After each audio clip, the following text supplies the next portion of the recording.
610 WTVN. As we dive into the Super Bowl stuff, the Great Resignation continues. And you won't believe what people are doing and then announcing it on social media. Apparently that's a thing now. I quit. Ha ha. I don't know what the value is with that. Right now, on the LegacyRetirementGroup.com phone line, we welcome workplace expert and CEO of the Vested Group, Joel Patterson, who is back with us. Joel, thanks for coming back on with us. Happy to be here. Good morning to you. Well, especially after the Super Bowl. I appreciate that. Yeah, I'm awake. Yeah. No brown bottle flu here. No skin in the game for you last night, huh? No, unfortunately, the Cowboys aren't doing so well. Sorry, because you're based out of Texas. That's right. Well, help me, if anything else, understand something. The Great Resignation apparently is continuing. We're seeing people quit their jobs in record numbers, and they don't seem to care who knows it. Matter of fact, if you're not on TikTok, sure you may have heard, TikTok now has a landing page with the hashtag I quit my job, and people are flocking to it. Is this a case of FOMO, or what is it, Joel? Yeah, I think it's a case of TikTok excitement that seems to be happening all over the place, no matter what's going on in the world. Hopefully this is just another one of those passing fads. I don't think anybody really believes that the appropriate way to let your boss know that you're going to leave is by sending them a text or a TikTok. But the reality is that there's so many organizations around the country that still have not gotten on board in understanding that culture is really what's going to drive people to stay or go.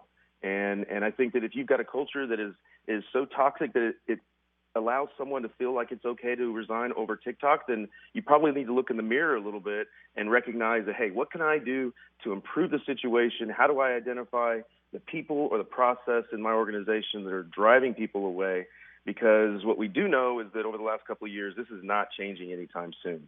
I think the Great Resignation, call it what you want, people have become empowered to change careers, change organizations, and a lot of that is because they're just fed up. They're just tired of being treated like a number, and they want something different. Tired of being treated real crappy. I understand that. Joel Patterson, workplace expert, CEO of the Vested Group, is with us this morning. Joel, do we know the demographics of these people who are doing this? Is it all walks of life? Because I can tell you, I don't know your age, but I'm a Gen Xer, and my age group, at least for me, I was told, don't burn a bridge, don't burn a bridge, don't do that. And it seems like that has gone away.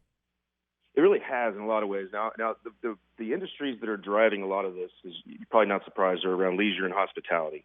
So, we've all probably, I know I have, struggled with, going out to eat and the amount of time it takes. I mean, those places are really struggling. Oh, yeah. And they've got over 6% in that industry are quitting these days, and professional business services are just behind it. So even it doesn't really matter what industry, I guess is what I'm saying, is you're either in healthcare or you're in service or you're an IT professional. Everybody's looking for a new place to work, or at least opportunities. The other thing too is if you decide that you don't like where you're working now, I really encourage people to talk to the people that you work with, because it is hard to change jobs. It is oftentimes the grass is always greener over there. So make sure that you're at least communicating with the people that you work with now, and maybe you can make the situation a little bit better without having to change careers. We continue to see just flocks of people in the millions who continue to quit their job. My question is, you touched on it a little bit briefly not too long ago here in our conversation, but is this a wake-up call for employers to, hey, you know what? Why are these people doing this? And if you're a big company that's having people flock to a TikTok, for example, yeah, it might be time to reevaluate things.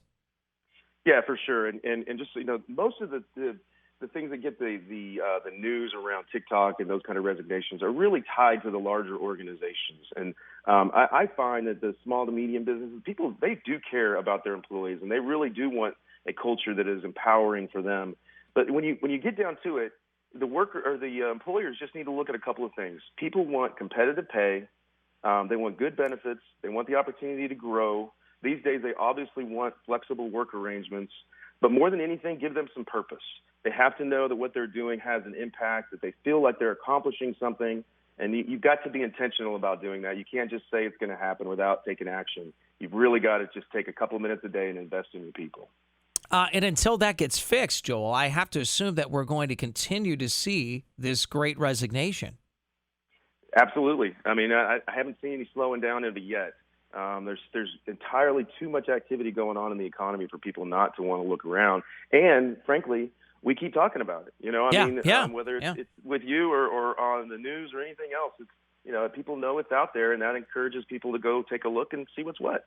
Hey, Joel, do we know if people are they starting their own business? Is this a time where they're, wanting to be an entrepreneur? Because I've seen some of these videos on TikTok, and some of them are like, yeah, I'm going to go do my own thing. I have no idea if it's going to work, but I'm going to try it. Yeah, nobody really knows where everybody went. We've got millions of people on the sidelines that some are tired, some are starting their own business, some are going to different industries. But, now is the time, more than any other, if you want to try something new, truly new, like starting a business, nobody's going to fault you if it fails later. You were in the middle of COVID and you said, I'm going to give it a shot. Yeah. And if it didn't work out, that's okay. You're going to learn something. So, yeah, there's a lot of that going on, but there's also just a lot of people just picking up the phone, getting online and looking for a job in an organization that's similar to theirs but might treat them better. Joel, on a side note, I see that you and I and those listening, we are paying on average $270 more a month because of inflation. Would this also be a great time to maybe, dip your toe in another pool a little bit, maybe grab a side hustle?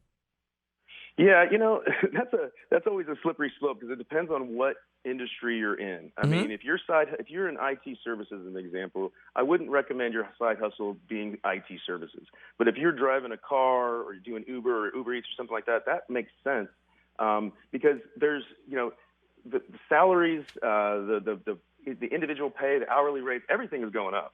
So you might as well go ahead and take a look if you believe you can make more money. There's also one other thing I'll mention. I hate talking about it, but there's a website called overemployed.com that actually is teaching people how to have two jobs at the same time and doing the minimum amount of work. I don't recommend it. I know that website. Yes, I've seen that. I've heard about it. You're not impressed, though. Either was I, but you're not impressed. It seems a little unethical to me. Just going to say.